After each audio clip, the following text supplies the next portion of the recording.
போராடப்பட்டியா, நீ போராட வேண்டிய முதல் போராட்டம் தொழுகையில. ஃபஜ்ருக்கு போராடு, லுஹருக்கு போராடு, அஸருக்கு போராடு, மக்ரிபுக்கு போராடு, இஷாவுக்கு போராடு. ஏன் போராடுன்னு சொல்ற? இன்ன ஸலாத்த தன்ஹா அனில் ஃபஹ்ஷாஇ வல் முன்கர். தொழுகை மானக்கேடான விஷயத்திலிருந்து உன்னை பாதுகாக்கும்.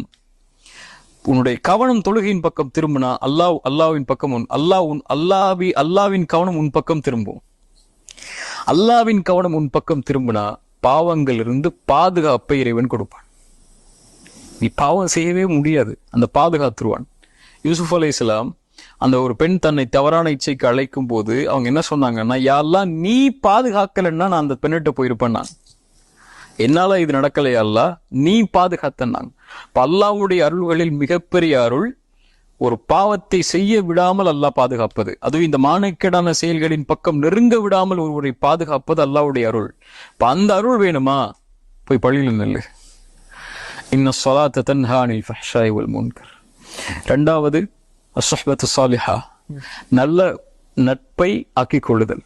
அல் மர்உ அலா தீனி ഖலீலிஹி ஃபல்யன்துர் அஹதுக்கும் மை யுகாலில். ரசூலுல்லாஹ் சொன்னாங்க ஸல்லல்லாஹு அலைஹி வஸல்லம், ஒரு மனிதன் தன் நண்பன் எப்படியோ படித்தான், அதனால் நீங்கள் பார்த்து கொள்ளுங்கள் யாரோடு பழகிறீங்கன்னு சொல்லி. இந்த மாதிரி செயல்பாடுகள் உள்ளவரோட நீங்க பழகுனீங்கன்னா அவர்கிட்ட இருந்து அவங்கள்ட்ட வருவது. ஒண்ணு அவர்கிட்ட நீங்க பழகுனீங்கன்னா ஒண்ணு அதை பாவமா அதை செய்வீங்க, இல்ல நான் செய்யாம நான் ஒதுங்கி இருக்கிறேன், அவன் தான் பாக்குறான், அவன் தான் பார்ப்பான், நான் பார்க்க மாட்டேன், நான் நல்லவனா தான் இருப்பான் முன்னாடி, அவன் பார்த்தா கூட நான் ஒதுங்கி ஓரமா உட்காந்துப்பேன், அவன் இப்படி பேசினா கூட நான் ஒதுங்கி ஓரமா உட்காந்துப்பேன்னா ரெண்டு நடக்கும். ஒண்ணு அதை செய்ய மாட்டீங்க, ஓகே.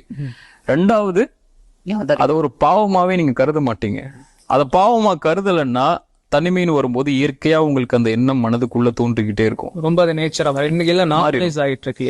இல்லதான் சொல்றேன்ல, இன்னைக்கு ஒரு சென்ஸ் ஒரு ரிப்போர்ட் படியே இன்னைக்கு தவறான பழக்கங்கள் எல்லாம் ஒரு முன்னாடி காலத்துல 22 வயது 24 வயது 25 வயதுக்கு அப்புறம் நடக்கும். நான் சொல்றது ஒரு 90-80s சொல்றேன். அதுக்கு முன்னாடிலாம் இன்னைக்கெல்லாம் 12 வயசு 13 வயசு பையன் கூட இந்த விஷயத்துல ரொம்ப தீர்த்தி ஆகுறான். அவனுக்கு பாவம் எளிதாயிருது. போன்லயோ, அவனுக்கு இருக்கக்கூடிய மொபைல் போன்கள்லயோ, அல்லது அவனுக்கு இருக்கக்கூடிய தொடர்புகள்லயோ, அவன் ஸ்கூல்லயோ இதை பத்தி பேச ஆரம்பிச்சிடறாங்க. அப்ப அவனுடைய எண்ணங்களும் சிந்தனைகளும் இதை பக்கம் போக ஆரம்பிக்குது.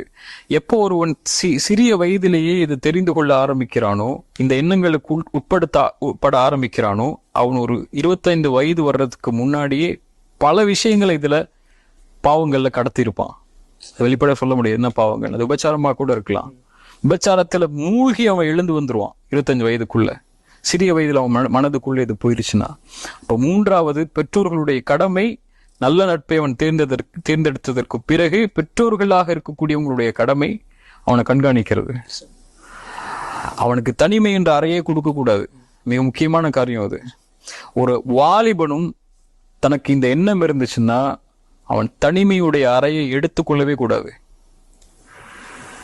எந்த அளவுனா, ஒரு அரபி புத்தகத்துல படிச்சதா, ஒருவனுக்கு தனிமையில அவன் தங்குறதுக்கு எல்லாரும் இருக்கும்போது, சூழலுக்காக தனிமையில தங்குறது வேற, எல்லாரும் இருக்கும்போது ஒருவனுக்கு தனிமையில தங்குறதுக்கு எப்ப அனுமதிக்கப்படும்னா, நிர்வாணமாக ஒரு பெண் இருந்தாலும் அந்த பெண்ணை பார்க்கும் போது இறைவனை பயப்படக்கூடிய எண்ணம் அவனுக்கு வரும் என்ற தக்குவாவை இவன் சுமந்தால் மட்டுமே அவன் தனிமையில தங்குறதுக்கு அனுமதிக்கப்படும். அந்த எண்ணம் யாருக்காவது வருமா? அவ்வளவு தக்குவாவை சுமந்தவங்களை நம்ம வாழ முடியுமா? அல்லாஹ் அப்படி உருவாக்கணும். அப்படி இருக்கிறோமா? இல்ல. அப்ப தனிமையில இருக்கக்கூடாது. கதவுகளை திறந்து வைங்க, ஜன்னல்களை திறந்து வைங்க, மொபைல் பாஸ்வேர்டை போடாதீங்க, போட்டா அவங்க பிள்ளைகள் போட்டாலும் அனுமதிக்காதீங்க, உங்க ஹிஸ்டரியை டெலீட் பண்றதுக்கு அனுமதிக்காதீங்க பிள்ளைகளை. அவங்க என்ன செய்யறாங்க, என்ன பாக்குறாங்கிறத அவங்களுடைய வயது அடைந்து அவர்கள் தெளிவடைந்து அவங்க ஹலாலான உறவுக்கு போற வரைக்கும் கண்காணிங்க. அப்படி கண்காணிக்க கூடாது, என் கட்டுப்பாட்டுல இருப்பான்னு சொன்னா நிர்பந்திங்க. நீ கண்காணிக்கப்பட்டதா ஆக, நீ இப்படிதான் இருக்க முடியும், உன்னுடைய அறையுடைய கதவு மூடப்படக்கூடாது, ஜன்னல் மூடப்படக்கூடாது, எப்பள்ளதானே என்ன வேணாலும் பார்த்துக்கிட்டு உனக்கு சுதந்திரம் இருக்கு. அப்படி நீங்க விட்டீங்கன்னா நாளைக்கு மறுபடியும் எல்லாம் உங்களை பிடிச்சிருவான். இப்ப தனிமையை தவிர்த்து கொள்ளணும். பெற்றோர்களும் தனிமையை ஏற்படுத்தக்கூடாது. இந்த மாதிரி காரியங்கள் மட்டும்தான் அவனை அதுல இருந்து வெளியே கொண்டு வரும். இல்லைன்னா அவனை சிறு வயதிலேயே நுழைக்கப்பட்டுட்டீங்கன்னா இன்னும் எல்லையற்ற பாவங்கள் வரக்கூடிய